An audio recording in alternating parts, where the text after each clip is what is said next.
그냥 있는 그대로 믿을래. 완전 무오 축자 영감하다고 믿을래. 아 다른 의견 안 들려. 내 신앙 읽기 싫으니까 안 들려. 신학 배우지 마. 신앙 잃어버려. 공부하기 싫어가 계속 포장이 되는. 심지어 이제 신학생이라 할지라도 공부를 안 하고 어떻게 좋은 교회에 말빨로 청빙이 될까. 신앙 무용론이 아닌 공부하기 싫어가 가장 문제다.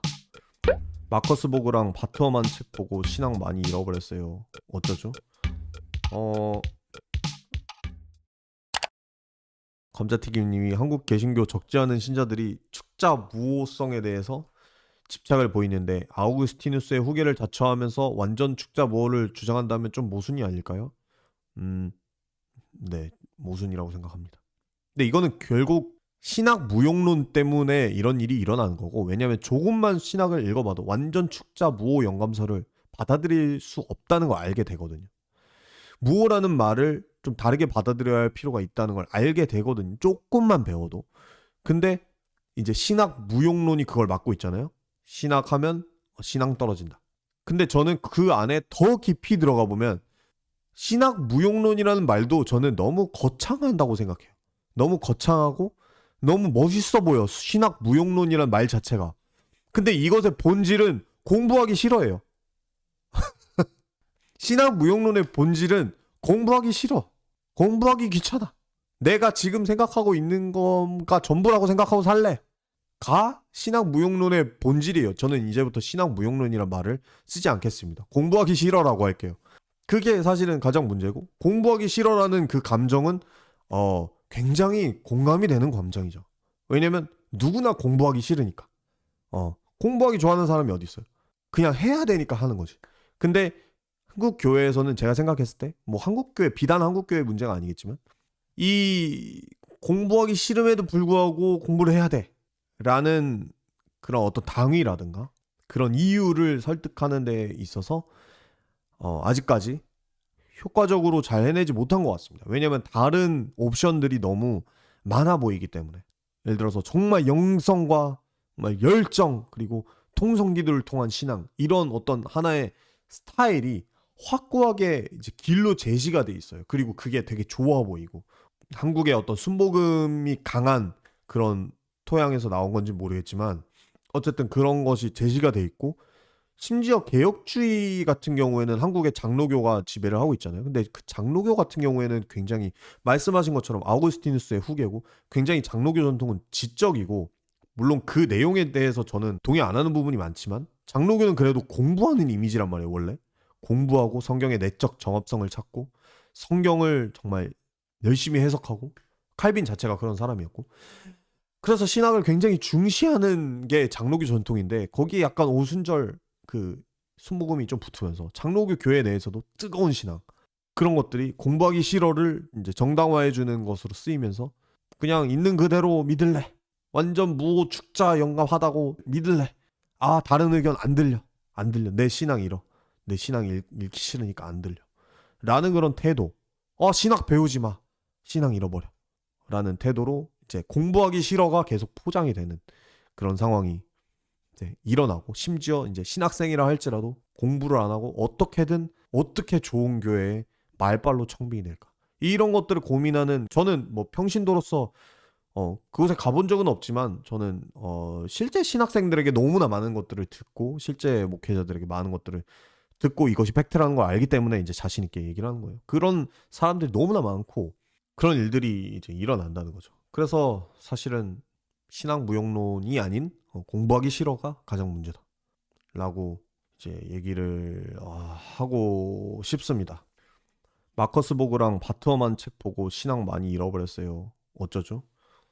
반대되는 논증을 하는 책들도 읽어보면 좋겠죠.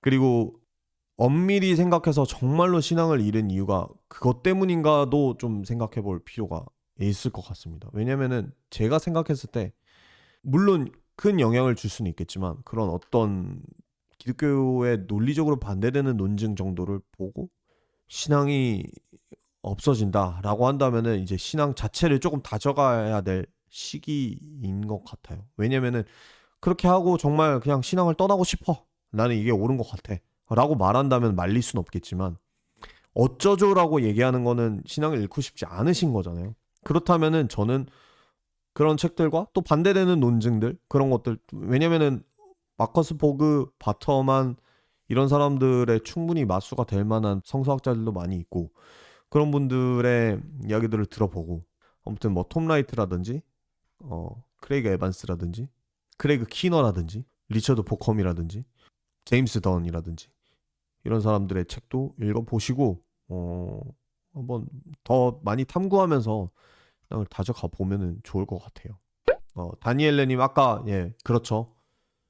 교회에 많이 질려있는 상태라는 것이 저는 문제라고 생각합니다. 왜냐면 마커스 보그나 바트어만의 책을 읽어도 근데 아까 제가 말했던 공부하기 싫어, 안 들려 라는 상태면은 딜이 안 들어가요. 내가 너무 지금의 신앙 상태, 근본주의적 신앙 상태가 너무 행복하고 난 너무 괜찮고 난 너무 자신감 있어 라는 상태면은 그런 것들을 봐도 딜이 안 들어갑니다. 아무런 회의감도 일어나지 않아요. 그런데 이미 교회의 문제점을 느끼고 이미 신앙적 어려움을 갖고 있는 상태, 이미 문자주의의 환멸이 난 상태에서 그런 것들을 접했을 때 신앙을 잃어버릴 수도 있는 거죠. 근데 제가 조금 안타까운 거는 소개를 받을 때 단계라는 게 있는데 그런 어떤 스펙트럼의 단계가 있잖아요. 완전 문자주의적 신앙이 있고 그 중간에 많은 성서 비평학과 신학의 최신 연구 결과들을 다 반영하면서도 어떤 좀 온건한 신앙을 지키려고 하는 사람들이 있고, 아니면 아예 넘어버려가지고 그런 거 지킬 필요 없어 부숴버려야 돼 라고 얘기하는 사람도 있고, 그런 많은 단계들이 있는데 제가 봤을 때는 뭐 마커스 보그는 조금 애매하다고 쳐도 바트어만 같은 경우는 아예 기독교 신자도 아니잖아요. 불가지론자에서 최근에 무신론자로 돌아섰다고 들었어요. 그래서 바트어만은 무신론자일 텐데 그런 사람이 쓴 책을 학문적으로 받아들일 수는 있죠. 학문적으로 이 사람이 어떤 연구를 했는가 그런 것들을 공부해보고, 저도 바트어만의 책을 읽어요. 근데 내가 문자주의의 환멸이 느껴져서 바트어만 책 읽을래 하고 너무 문자주의에 반대되는 것들을 정말 수용할 마음의 문이 활짝 열린 상태에서 그것들을 읽었을 때 학문적 결과라는 팩트 제외하고도 바트어만은 제가 봤을 때 자기의 주관적 주장을 굉장히 많이 하는 학자거든요. 특히 대중서를 쓸 때는 이렇기 때문에 이건 모순이야, 이렇기 때문에 이건 믿을 필요 없어, 이런 주장을 굉장히 많이 하는 사람이란 말이에요.